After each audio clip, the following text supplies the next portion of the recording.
What's up, y'all? I just got done watching Zombieland Double Tap because I didn't know I was waiting 10 years for this movie to come out until it actually came out. I never thought they were going to make another movie because this movie's like these where you see the first movie and you're just like, okay, that's a great ending to the first movie. There's no more movies going to be added to this. And then, boom, another movie comes out. I'm not saying this is unneeded, but what else are they going to talk about or do in this movie after they did the whole kill zombie things in the first one? So, saw this movie. I was excited for it.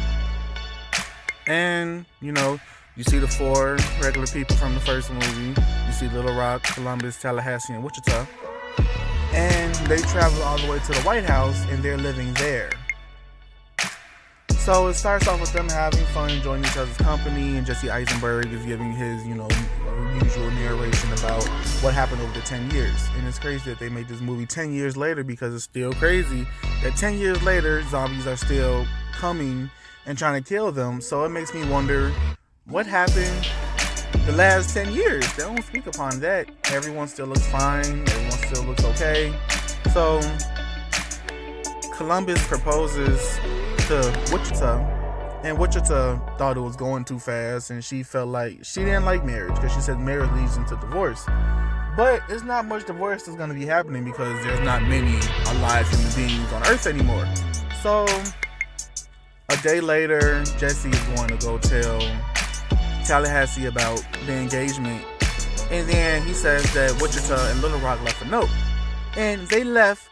Again, that's the bullshit. And like in the first movie, the fact that they actually left them in the dirt, took the car and the guns, and just bounced. So, of course, Columbus was upset about it for a month, and Tallahassee was coping with it too. But he's the type that keeps his feelings inside while Columbus was letting it out. So then Columbus and Tallahassee go to this mall, and they meet this girl. Her name is Madison. So she said she lived in a freezer to hide from the zombies and everything. So Columbus invites her to back to the White House, and then he has sex with her and all that. And then, of course, after he has sex with her, Wichita comes back and tries to take the weapons. So he asks her why did she come back. She said she was taking weapons, and then she said Little Rock was gone because they met this dude on the street. I forgot his name, but there he is. I think his name is Berkeley. They found Berkeley on the street. They went with him, and then the movie was kind of revolving around Little Rock because Little Rock had turned 18 and up, and she wanted to be around people that she, her own age, because she's been with Tallahassee, Columbus, and Wichita for a long time. So she wanted to be around people her own age. So Wichita didn't like Berkeley, but when Berkeley asked her to go with him, he asked Little Rock to go with him, and Wichita told her she couldn't go, so of course she left anyway. So here they go on an adventure, going to find her. So they went to the place that they were going, that she said she was going to at first, but she weren't there. And then they saw this other lady, her name was Nirvana. Meet her, and then before that, Madison turned into a zombie, but turns out she wasn't really a zombie. She was having an allergic reaction. But it was kind of weird because she was throwing up and turning the color of the zombie, so you would think that she was an actual zombie. This movie had so many cliches in it, it was ridiculous. So when Wichita came back, her and Columbus had relationship problems, so that was one cliche. The second cliche was Madison being the dumb blonde of the movie. Third cliche is that we run into two characters who are similar to Tallahassee and Columbus, but they don't get much screen time. They just come to boast to just show that they're the better version of them. Then they end up dying, and then we have the stereotypical person, the teenager, who turns into an adult and doesn't want to be around her family anymore and try to push them away. It was just cliche after cliche after cliche. So that didn't make the movie bad. It was just the fact that this movie was so full of cliches that it was just like this movie didn't need to be made if you all was going. Like you didn't have another idea for this movie besides put more zombies in it and just put current event stuff in it. So finally, they find Little Rock and the dude in this whole little shelter that these hippies built because Berkeley is a hippie. So they found there, and then the stupid part is the place was like for hippies, and they said no guns allowed. So instead of them just putting their guns to the side or hiding them outside of the place, they milked the guns. So when the other three came to get Little Rock, they told them, they said no guns. So they actually gave them the guns, and what happens? Zombies come and attack.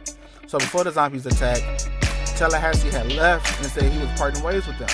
Then he saw the zombie apocalypse, so he drove all the way back and had time to tell them that the zombies were coming. He had time to make a whole plan. They had time to make a contraption. So I know cars go faster than people, but I know the zombies running didn't take that long for them to get to the place that they were at. So after all of that, it was just, the fight scene at the end was great, but it was a sad moment for Little Rock, Columbus, Tallahassee, and Wichita. Seemed like they were gonna die. They were all in like this little hut thing around trying to kill the zombies, and they had nothing but like shovels, axes, pickaxes, and everything. And they thought they were gonna die. And then out of nowhere, Nevada comes, saves the day, barely. It was in this big monster truck. She ran over a lot of the zombies, and they thought they all were dead. So after she flipped the monster truck over, after doing too much, they thought they were gonna die. So they ran into the place where the shelter is, and then the zombies chased Tallahassee in, and then Tallahassee is hanging from this thing that's conveniently there for him to hang from, and the zombies are running and falling off of the cliff. Now the zombies aren't really smart, but they're smart enough. If they're smart enough to grab you and fight you and everything, they're smart enough to jump and grab him and bite him. So they didn't get to bite him. There was just so much going on in this movie, so many cliches, so many plot twists, but I did like it. Now, a lot of the critics are giving it a 70, and that's totally appropriate. This movie, a 70 for this is totally appropriate because it's not bad. It's good. It's decent. It doesn't match the first one, but it's cool. It's just, a sequel that, you didn't know you needed or that you didn't ask for. It's just there. So you want to see it because you were a fan of the first one. Then if you stay for the end credits, don't. It's really not worth it. So it has a mid-credit scene with Bill Murray going back to 2009 before he turned into a zombie in Zombieland. Well, he wasn't even a zombie. When he was hiding out in his house, they were pitching Garfield 3 to him. And he was talking about Garfield 3. Then one of the dudes turned into a zombie, yada, yada, yada. And then I stayed for like 5 minutes of the credits to see what was after. And it was just him still talking about Garfield. So, if you want to check this movie out, I do recommend it. It's nice. It's funny. It's just, Hollywood doesn't have any more ideas. So, they're bringing back old stuff and just making them current. They're not going to be great, but they're going to be, decent. Like, this movie wasn't boring. It was funny. It was entertaining. It was action-filled. Some of the CGI just didn't seem, good. Because it was... I don't know, it could have been better, but I'm not complaining about it. It was a good movie. So if you're gonna see it, go ahead and see it. It was nice. It's only an hour and 40 minutes, so it's not long. It doesn't drag, but after an hour, I kind of wanted it to end because they kept throwing in random cliches into the movie to drag it on for time. But other than that, it's a great movie. Go check it out.